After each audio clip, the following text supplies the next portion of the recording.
What's going on YouTube? JT is Born here, and welcome back to another edition of my DC comic book reviews. And in this video, we're going to be talking about the conclusion to Shadow War with the video on Shadow War Omega #1, the cataclysmic conclusion to this event. Now, Shadow War, it definitely had its ups and downs throughout the event. I still enjoyed it overall. It wasn't quite the grand slam or home run that I was kind of hoping it would be. Some issues were stronger than others. I think like some bits like Shadow Warzone weren't all that great. I liked seeing how some of the characters evolved a bit. I like seeing Bruce and Damian kind of learn to kind of reconcile a bit, and Damian using kind of the compassion he's learned and like, you know, what heroes are supposed to do. Like the ending of this event kind of solidifies that for me.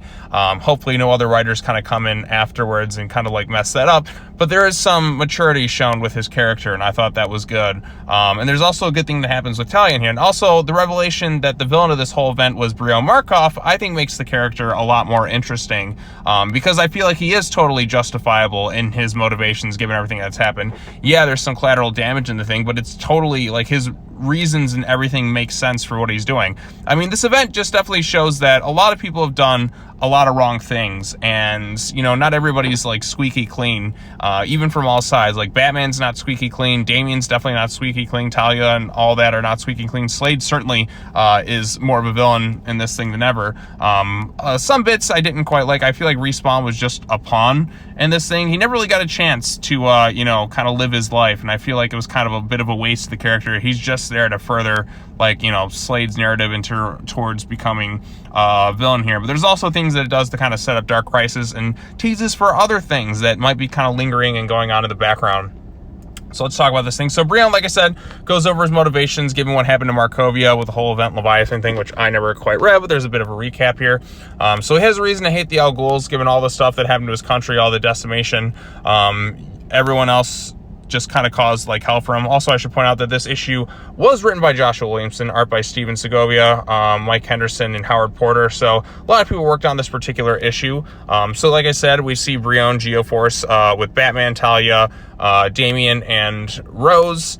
We also see other characters like Angel Breaker and that show up. Like some characters felt like they didn't really get much screen time, or like they felt kind of like, you know, not fully necessary in this event. I get it was like a whole war thing, but like Black Canary, like given how she had a large role in Deathstroke Inc., didn't really do much in this issue. Angel Breaker, we know pretty much nothing about her. She's just kind of introduced in this thing, and it felt like they didn't do much. Maybe they're kind of saving her for later. Ghostmaker is now taking over Batman Incorporated, which happened in the Batman Incorporated issue. There's a lot of stuff that goes on here. So Geo-Force kind of snaps. Even Batman at one point comes up to him and he's just like, look, you're not like Deathstroke. You're not a monster like him. This isn't you. I get you're upset, but like we can do things better. But he's just kind of had enough. He's had enough of the Al Ghuls. He's certainly had enough of Slade Wilson, given the shit that's kind of gone on with him. And Slade is dead in this issue. And, you know, by the end, they do like take him to Lazarus Pit, which, you know, we don't necessarily know if that's all 100% Slade that comes back. It could be that whole Demon Neza thing, which they've been kind of teasing throughout this thing, and also the World's Finest book. So we got that going on. There's some cool action here. Not like the artwork is pretty good for the most part. Some bits aren't fully up to par with other bits, but we get to see a giant like Brion Markov, like kind of rock monster like Sandman in Spider-Man 3, which I thought was kind of cool. Like Brion kind of reminds me in a way like with his villainized motivations. This thing kind of makes me think back to the Captain America Civil War movie with Baron von Zemo, and how he kind of manipulates two sides into conflict, but still, like, you know, understands like why things went wrong. So like you can understand why he has a hatred for these people. So I thought that was kind of interesting. So like Brion as a villain, I think makes him a little bit more of an interesting character.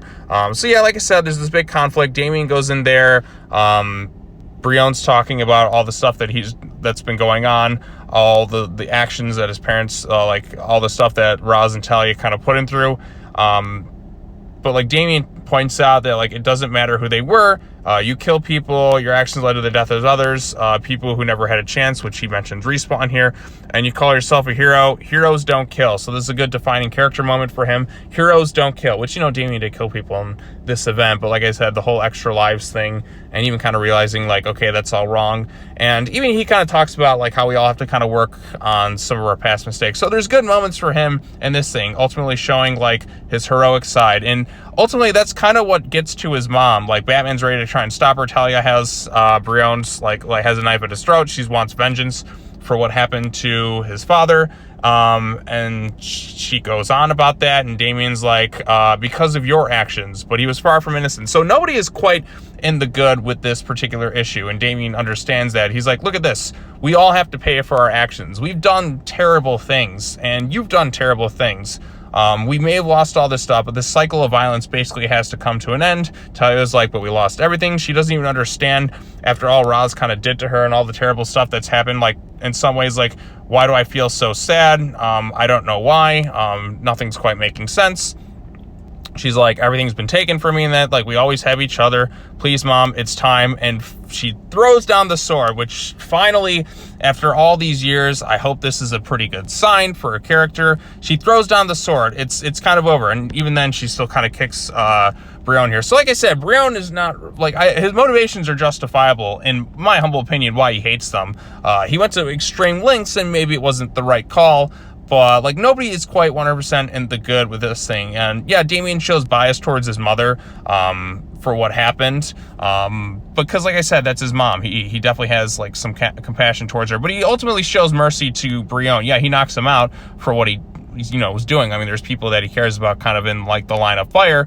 And other innocent people died as a result of this entire war. But, like I said, he at least he's showing a bit of a heroic side. Talia kind of knocks him out at the end. She hugs her son.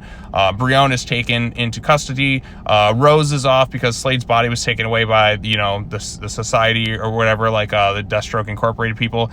They talk about Angel Breaker kind of taking over the League of Shadows. Ghostmaker is going to run Batman Incorporated, and Talia turns herself in at the request of the DEO. So Talia has now taken herself into custody. These will be the consequences of her actions. So she's being taken in. So there you go. Like I said, she put down the sword. Like, enough is enough. And now she's going to face repercussions for all her actions that she's done for a while. I'm still interested to see if we'll ever see what happened with Damien in, like, that previous Titans run. Like, is he going to ever face repercussions for all that stuff? I do hope at some point he does confront his prior team. I talked about this with somebody earlier, so we'll see what happens there. But we also get, like, kind of a nice moment between father and son at the end of the issue. Damien was glad that Bruce kind of, trusted him. We get some nice little bonding moments between the two of them, and it seems like they finally kind of reconciled by the end of this thing. And Oracle's like, hey, do you want me to send, like, we got Killer Moth kind of doing something, you want me to send something? And he's like, I got it, Oracle. You don't need to call, like, the Batgirls or Nightwing in. This is a job for Batman and Robin. So it's a nice triumphant feeling.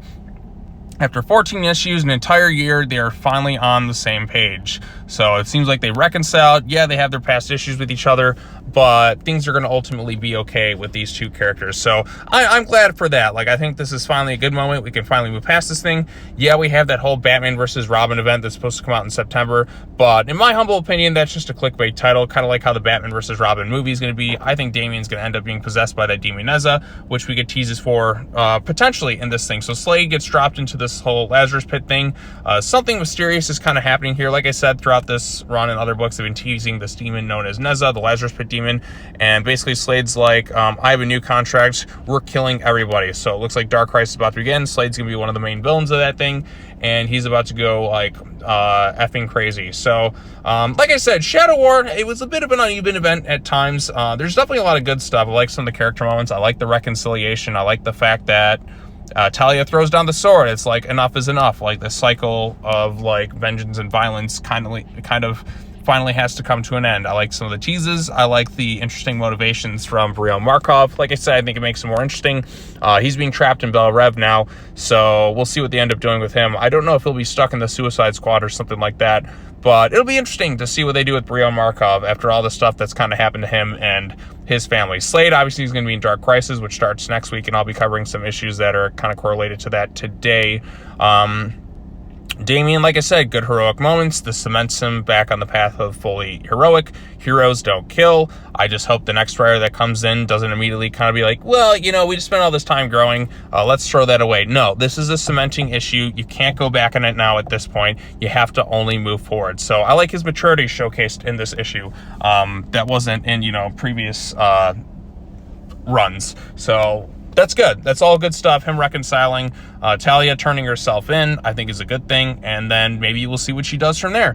Downsides of the event, some characters didn't really get much to do. Like I said, Black Canary, despite her role in Deathstroke Incorporated, didn't really have a large role in Shadow War. She just felt kind of like an afterthought. Yeah, she had something to do with Angel Breaker, but they didn't really do anything with her in that regard. So, like, I'm just wondering, like, what was even, like, I mean, she did save them a bit at one point, but I wish she kind of had a larger role, given she was in Deathstroke Inc. from the beginning. Maybe she'll have a larger role in Dark Crisis. At least that's what I'm kind of hoping going on from here. So, yeah, overall, I did like the issue. It did have some faults. It wasn't 100% perfect, and, you know, this whole Shadow War event wasn't, but it was, you know, I felt like things actually happened, so that was good. It didn't feel like it needlessly dragged on. It was a couple months, a few issues. I was looking forward to a few issues each month, and now I'm looking forward to seeing where we necessarily go from here. So that's all fine and dandy. So yeah, if you like this issue, if you dislike this issue,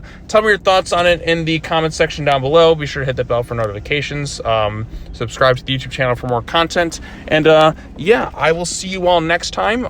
Thanks so much for watching, everybody. I hope you enjoyed Shadow War. I will definitely be covering Dark Crisis starting this week. I just want to kind of get this video out today. I'm actually on vacation now, hence why I haven't, like, a little late on posting this thing. But yeah, so those are my thoughts on it. And thanks so much for watching. As always, take care now. Bye-bye then, and I will see you all in the next video. Peace.